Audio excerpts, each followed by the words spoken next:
ओम शांति।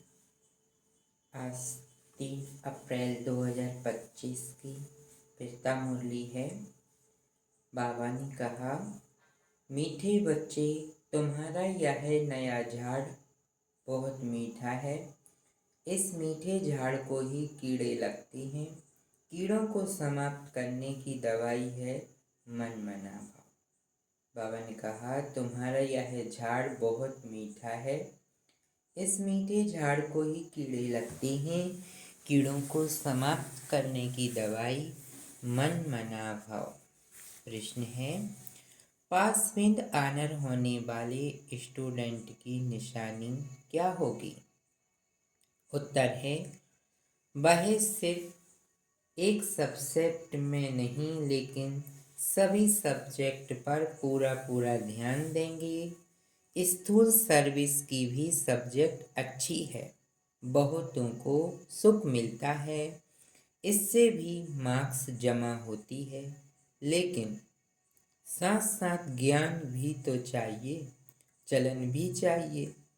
दैवी गुणों पर पूरा अटेंशन हो, ज्ञान योग पूरा हो, तब पास विद ऑनर हो सकेंगे। गीत है, न वह हमसे जुदा होंगे, न हम उनसे जुदा होंगे। ओम शांति। बच्चों ने क्या सुना? बच्चों की किससे दिल लगी हुई है? गाइड से। गाइड क्या क्या दिखलाती है? स्वर्ग में जाने का गेट दिखलाती है। बच्चों को नाम भी दिया है गेट वे टू हेवन। स्वर्ग का फाटक कब खुलता है? अभी तो हेल है ना। हेवन का फाटक कौन खोलते हैं और कब? यह तुम बच्चे ही जानते हो। तुमको सदैव खुशी रहती है। हेवन में जाने लिए रास्ता तुम जानते हो। मेले प्रदर्शनी द्वारा तुम यह दिखलाते हो कि मनुष्य स्वर्ग के द्वार कैसे जा सकते हैं। चित्र तो तुमने बहुत बनाए हैं। बाबा पूछते हैं, इन सब चित्रों में कौन सा ऐसा चित्र है जिससे हम किसको भी समझा सकते कि यह है स्वर्ग में जाने का गेट? षष्ठी चक्र के चित्र में स्वर्ग जाने का गेट सिद्ध होता है। यही राइट है। ऊपर में उस तरफ है नर्क का गेट, उस तरफ है स्वर्ग का गेट। बिल्कुल क्लियर है। यहाँ से सब आत्माएं भागती हैं शांति धाम, फिर आती हैं स्वर्ग में। यह गेट है। सारे चक्र को भी गेट नहीं कहेंगे।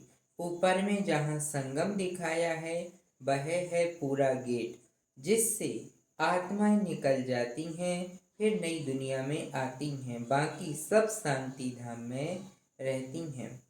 कांटा दिखाता है, यह नर्क है, वह स्वर्ग है। सबसे अच्छा फर्स्ट क्लास समझाने का यह चित्र है। बिल्कुल क्लियर है। Gateway to heaven. यह बुद्धि से समझने की बात है ना। अनेक धर्मों का विनाश और एक धर्म की स्थापना हो रही है। तुम जानते हो, हम सुख धाम में जाएंगे, बाकी सब शांति धाम में चले जाएंगे। गेट तो बड़ा क्लियर है। यह गोला ही मुख्य चित्र है। इसमें नर्क द्वारा स्वर्ग का द्वार, बिल्कुल नर्क का द्वार, स्वर्ग का द्वार बिल्कुल क्लियर है। स्वर्ग के द्वार में जो बिल्कुल पहले गए थे वही जाएंगे, बाकी सब शांति द्वार चले जाएंगे। नर्क का द्वार बंद हो, शांति और सुख का द्वार खुलता है। सबसे फर्स्ट क्लास चित्र यह है। बाबा हमेशा कहते हैं, त्रिमूर्ति, दो गोले और यह चक्र फर्स्ट क्लास चित्र हैं। जो भी कोई आए उनको पहले इस चित्र पर दिखाओ। स्वर्ग में जाने का यह गेट है। यह नर्क, यह स्वर्ग। नर्क का अभी विनाश होता है मुक्ति का गेट खुलता है।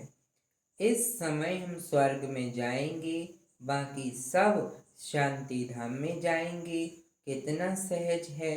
स्वर्ग द्वार सभी तो नहीं जाएंगे, वहाँ तो इन देवताओं का ही राज्य था। तुम्हारी बुद्धि में है स्वर्ग द्वार चलने के लिए। अभी हम लायक बने हैं, जितना लिखेंगे पढ़ेंगे होंगे नवाब, रूलेंगे पिलेंगे तो होंगे खराब।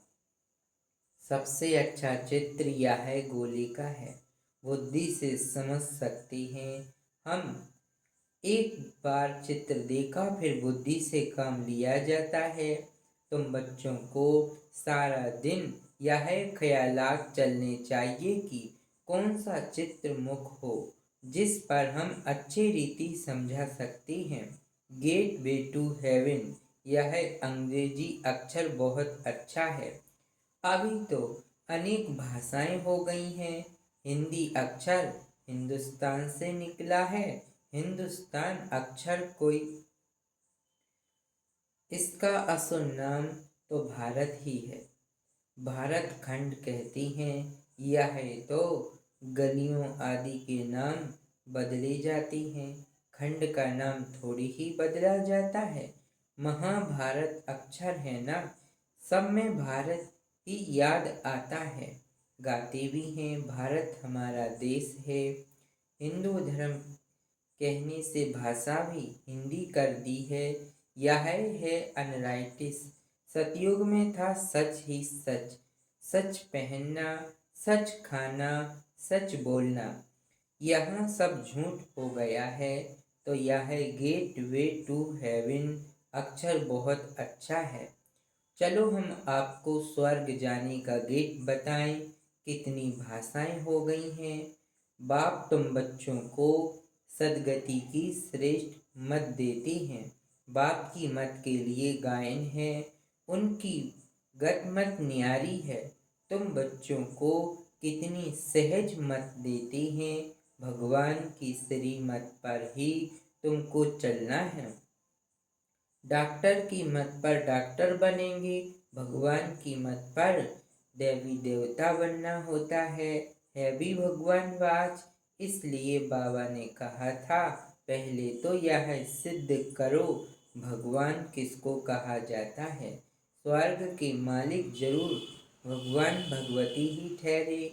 ब्रह्म में तो कुछ है नहीं, स्वर्ग भी यहाँ नर्क भी यहाँ होता है। स्वर्ग नर्क दोनों बिल्कुल न्यारी हैं। मनुष्यों की बुद्धि बिल्कुल तमो प्रधान हो गई है, कुछ भी समझते नहीं है। सतयुग को लाखों वर्ष दे दिया है, कलयुग के लिए कहती हैं 40,000 वर्ष पड़ी हैं। बिल्कुल ही घोर अंधियारे में है। अभी तुम बच्चे जानते हो बाप हमको हेवन ले जाने लिए ऐसा गुणवान बनाते हैं। मुख्य फुरना ही यह रखना है कि हम सतो प्रधान कैसे बने। बाप ने बताया है मामी कम याद करो, चलते फिरते काम करते बुद्धि में यह याद रहे। आशिक मासुक भी कर्म तो करती है ना, भक्ति में भी कर्म तो करती है ना, बुद्धि में उनकी याद रहती है। याद करने के लिए माला फेरती हैं। बाप भी घड़ी घड़ी कहते हैं मुझ बाप को याद करो। सर्वव्यापी कह देते तो फिर याद किसको करेंगे। बाबा समझाती हैं तुम कितने नास्तिक बन गए हो, बाबा को ही नहीं जानते हो। कहते भी हो ओ गॉड फादर, परंतु वह है कौन यह जरा भी पता नहीं है। आत्मा कहती है ओ गॉड फादर, परंतु आत्मा क्या है। आत्मा अलग है, उनको कहते हैं परम आत्मा अर्थात सुप्रीम। ऊंचे ते ऊंच सुप्रीम सोल परम आत्मा। एक भी मनुष्य नहीं जिसको अपनी आत्मा का ज्ञान हो। मैं आत्मा हूँ, यह शरीर है, दो चीज तो है ना। यह शरीर 5 तत्वों का बना हुआ है। आत्मा तो अविनाशी एक बिंदी है। यह क्या चीज से बनेगी, इतनी छोटी बिंदी है। साधु संत आदि को कोई को पता नहीं, इसने तो बहुत गुरु किए, परंतु कोई ने यह नहीं सुनाया कि आत्मा क्या है, परम पिता परमात्मा क्या है। ऐसे नहीं, सिर्फ परमात्मा को नहीं जानते, आत्मा को ही नहीं जानते। आत्मा को जान जाए तो परमात्मा को फट से जान जाए। बच्चा अपने को जाने और बाप को ना जाने तो चल कैसे सकती। तुम तो अभी जानते हो आत्मा क्या है, कहाँ रहती है। डॉक्टर लोग भी इतना समझते हैं, वह सूक्ष्म बदन है। इन आँखों से देख, बाबा कहती हैं, वह सूक्ष्म है, आत्मा सूक्ष्म है, इन आँखों से देखी नहीं जाती। फिर शीशे में भी बंद करने से देख कैसे सकेंगे। दुनिया में तुम्हारी जैसी नॉलेज कोई को नहीं है। तुम जानते हो आत्मा बिंदी है, परमात्मा भी बिंदी है। बाकी हम आत्माएं पतित से पावन, पावन से पतित बनती हैं। वहाँ तो पतित आत्मा नहीं रहती है, वहाँ से सब पावन आती हैं, फिर पतित बनती हैं, फिर बाप आकर पावन बनाती हैं। यह बहुत ही सहज बात है। तुम जानते हो हमारी आत्मा 84 का चक्र लगाए अब तमो प्रधान बन गई है। हम ही 84 जन्म लेती हैं, एक की बात नहीं है। बाबा कहती हैं, मैं समझाता इनको हूँ, सुनते तुम हो। मैंने इनमें प्रवेश किया है, इनको सुनाता हूँ, तुम सुन लेते हो। यह है रथ, तो बाबा ने समझाया है, नाम रखना चाहिए gate way to haven.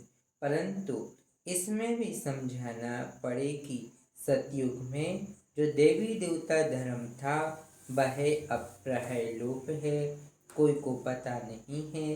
Christian भी पहले सतो प्रधान थे, फिर पुनर्जन्म लेते लेते तमो प्रधान बनती हैं। झाड़ भी पुराना जरूर होता है, यह वैरायटी धर्मों का झाड़ है।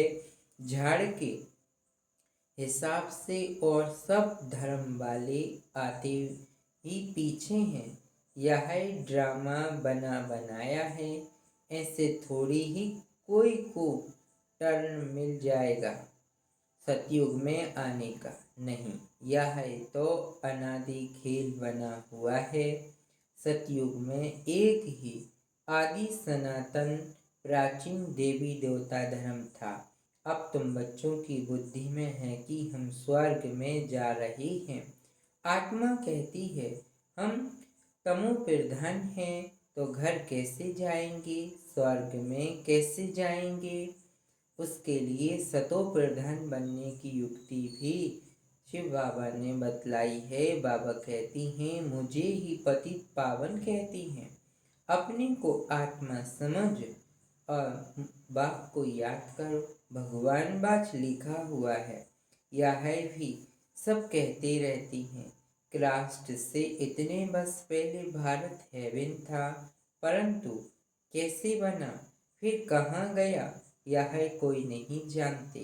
तुम तो अच्छी रीति जानते हो, आगे यह सब बातें थोड़ी जानते थे। दुनिया में यह भी किसको पता नहीं कि आत्मा ही अच्छी व बुरी बनती है।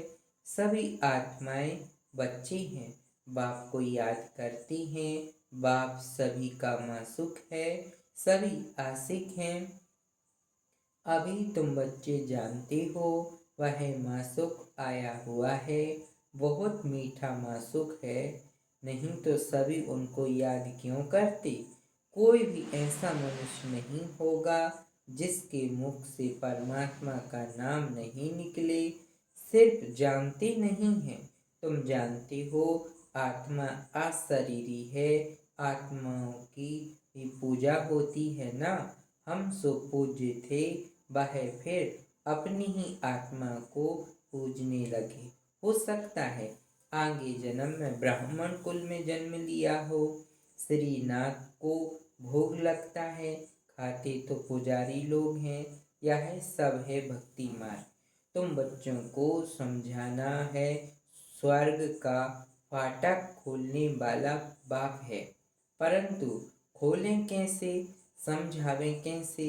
भगवान बाच है तो जरूर शरीर द्वारा बाच होगी ना। आत्मा ही शरीर द्वारा बोलती है, सुनती है। यह बाबा रेजगारी बताते हैं, बीज और झाड़ है। तुम बच्चे जानते हो यह नया झाड़ है। आहिस्ते आहिस्ते फिर वृद्धि को पाते हैं। तुम्हारे इस नए झाड़ को कीड़े भी बहुत लगते हैं, क्योंकि यह नया झाड़ बहुत मीठा है। मीठे झाड़ को ही कीड़े आदि कुछ ना कुछ लगते हैं, फिर दवाइयाँ दे देते हैं। बाप ने भी मन मना भव की दवाई बहुत अच्छी दी है। मन मना भव न होने से कीड़े खा जाते हैं। कीड़े वाली चीज़ क्या काम आएगी, वह तो फेंकी जाती है। कहाँ उच्च पद, कहाँ नीच पद, फर्क तो है ना। मीठे बच्चों को समझाते रहते हैं, बहुत मीठे मीठे बनो, कोई से भी लून पानी ना बनो, छीरखंड बनो। वहाँ शेर बकरी भी छीरखंड रहते हैं, तो बच्चों को भी छीरखंड बनना चाहिए। परंतु कोई की तकदीर में ही नहीं है तो तदबीर भी क्या करें, नापास हो जाती हैं। टीचर तो पढ़ाते हैं, तकदीर उच्च बनाते हैं। टीचर पढ़ाते तो सबको हैं, फर्क भी तुम देखते हो। स्टूडेंट क्लास में जान सकती हैं कौन किस सब्जेक्ट में होशियार हैं। यहाँ भी ऐसे है। स्थूल सर्विस की भी सब्जेक्ट तो है ना। जैसे भंडारी है, बहुतों को सुख मिलता है, कितना सब याद करती हैं। यह तो ठीक है, इस सब्जेक्ट से भी मार्क्स मिलती है, लेकिन पास बिंद ऑनर होने के लिए सिर्फ एक सब्जेक्ट में नहीं, सब सब्जेक्ट में पूरा ध्यान देना है। ज्ञान भी चाहिए, चलन भी ऐसी चाहिए, दैवी गुण भी चाहिए। अटेंशन रखना अच्छा है। भंडारी के पास भी कोई आए तो कहे, मन मना भव, शिव बाबा को याद करो तो विकर्म विनाश होंगे और तुम स्वर्ग के मालिक बन जाएंगे। बाप को याद करते औरों को भी परिचय देते रहें। ज्ञान और योग चाहिए, बहुत इजी है। मुख्य बात है ही यह, अंधों की लाठी बनना है। प्रदर्शनी में भी किसको ले आओ। चलो हम आपको स्वर्ग का गेट दिखाएं। यह नर्क है, वह स्वर्ग है। बाबा कहते हैं, मुझे याद करो, पवित्र बनो तो तुम पवित्र दुनिया के मालिक बन जाएंगे।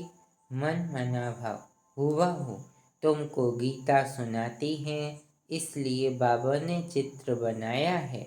गीता का भगवान कौन, स्वर्ग का गेट कौन खोलती है, खोलता है शिव बाबा। श्री कृष्ण उस गेट से पार करता है। मुख्य चित्र है ही दो, बाकी तो रेजगारी है। बच्चों को बहुत मीठा बनना है, प्यार से बात करनी है, मनसा वाचा करना, सबको सुख देना है।